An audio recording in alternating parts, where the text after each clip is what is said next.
It's hot, man. Hey, Shalawam, Shalawam. Hey, my dashboard says 117. First and foremost, all praises be to Yahawah, Hashem, Yahawashi, Hashem, Bakar, Ha, Kadash. Double honors to the apostles, elders, and bishops of GMS that rule well and teach well and sincerely taught us the truth. And Shalawam to the hopeful elect, 144,000 men, as well as the 1/3 men, women, and children, and the foreign Israelites that may live among the heathen, but are indeed Israelites. Alright, Shalawam upon Yasharahla. Alright, so this will be a quick one, man. I got called an Israelite today at work, right? And it was really yesterday, and I was just pondering on it, like if I'm gonna talk about it or whatever. But you know, by Jake, you know, and you got me personally, like me, I just be low key, right? I'm out the way, stay out the way, boom, boom, boom. So don't be for any Jake, right, that come in this thing. You don't be talking about the truth at work. You don't be doing none of that at work. Alright, you know, you mind your business. You do what you do. You stay out the way. Keep the laws to the best of your ability. Alright, but it's this Jake at work, and he believes that he has the truth. You know, so I talked to this brother one time, a little bit, a couple months ago, because he was talking about Israel, and he was talking about some stuff, and we got to talking about names, and he started saying that he calls on Yahweh. So I just tried to give him a slight correction, and he cool brother, you know, he cool, we cool, you know what I'm saying. And I understood he couldn't take it, so after that I ain't bring the subject up at all, you know. I was just like, alright, you know, brother ain't gonna get it, so boom, leave it alone.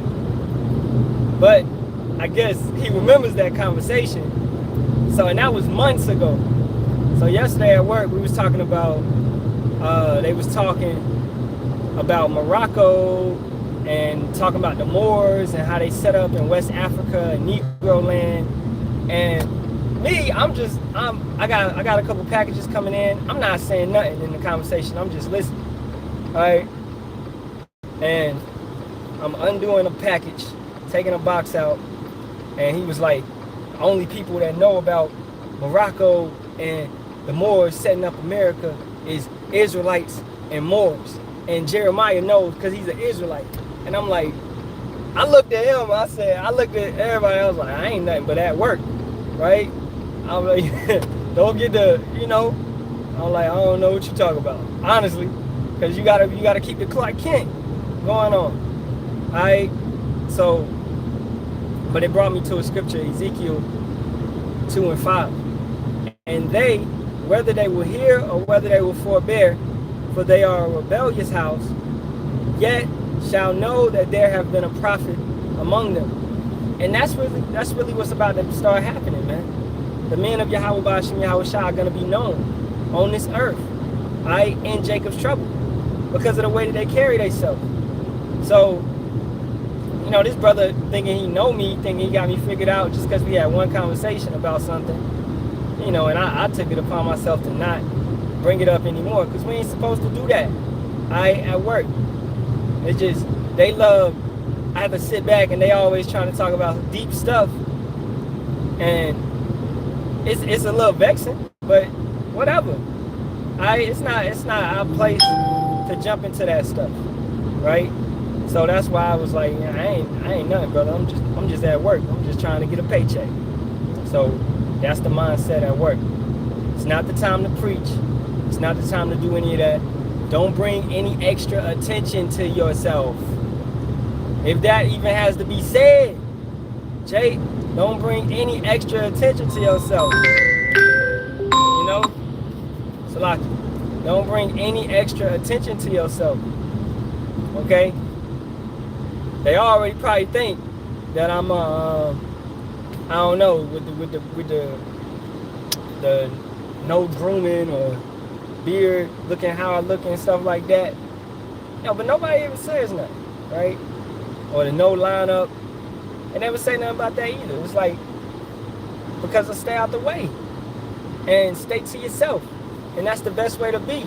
It's a term called being stoic, man. Not walking with your emotions on your sleeves. You don't gotta be a busybody. Don't be in everything. You don't gotta. So what? They be talking about, and they talk about a lot of stuff, and that's probably at every workplace. People get to talking because they think they know something, right? I have to hear them talk about stocks all day. In my mind, I'm like, man, this shit is crashing. Everything is done. The dollar is over, etc., etc.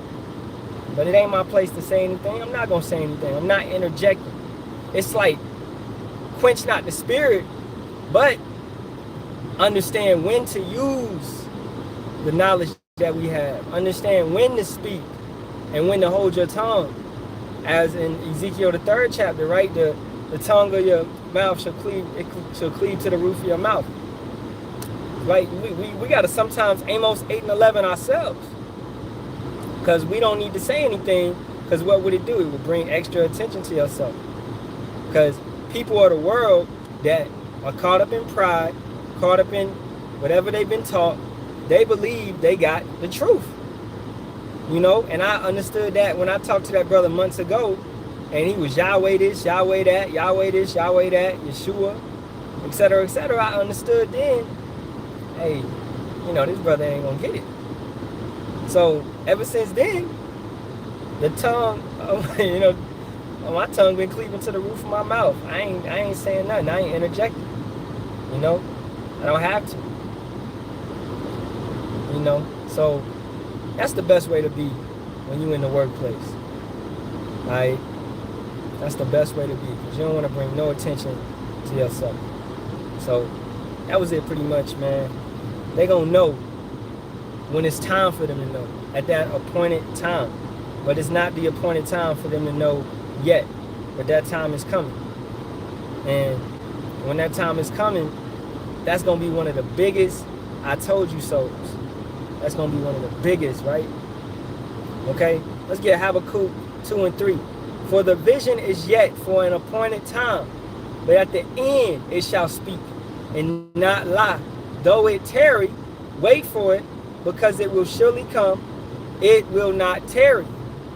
Some of you brothers may be like, dang, when is it going to happen? When is this nukes going to happen? When is the MOTP going to be in full effect, etc., etc.?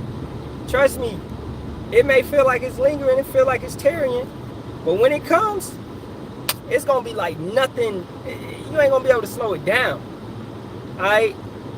So as we see everything passing quickly, because I believe Yahawashi is speeding things up. They say it's a brain-eating disease going around Israel right now. Okay, and as you can see, Iran, the Persians, are about to be full force attacking the Amalekites, right? The Edomites. And you're gonna have what? Russia with that, North Korea with that, China with that, the Moabites. You're gonna have all this stuff come into play. Alright? Then, what the brothers have been saying constantly, over and over, what the elders have been saying, decade after decade after decade, right? You can't, it's not a lie. It's only the spirit. It's only the Rakakadash that has been allowed, that has been able to bring forth these type of things, to unveil, to reveal these secrets, the dark sayings and the parables and all of that, man. Okay? So they gonna know when it's time for them to know. Let them think whatever they want to think at this point in time. But when that appointed time comes, when that, you know, it's gonna happen. And we ain't here for no vain glory. You got glory in this world, it's vain glory. Meaning it's empty. It has no, it's nothing, it's pointless to have glory at this point in time, man. Alright? Understand that and do with it and move on it. To understand that this ain't the point in time. It's an appointed time for us to have glory, and that's not now. Alright? That time is coming for the men of Yahawah and Yahawashi, the elect men. But that time is not now. So, hey, with that being said, man, all praises be to Yahawah, Ba'ashem, Yahawashi, Ba'ashem, Kaha Kadash. Double honors to the apostles, elders, and bishops of GMS that rule well and teach well and sincerely taught us this truth. And Shalawam to you brothers and sisters. Bible Ball. Shalawam.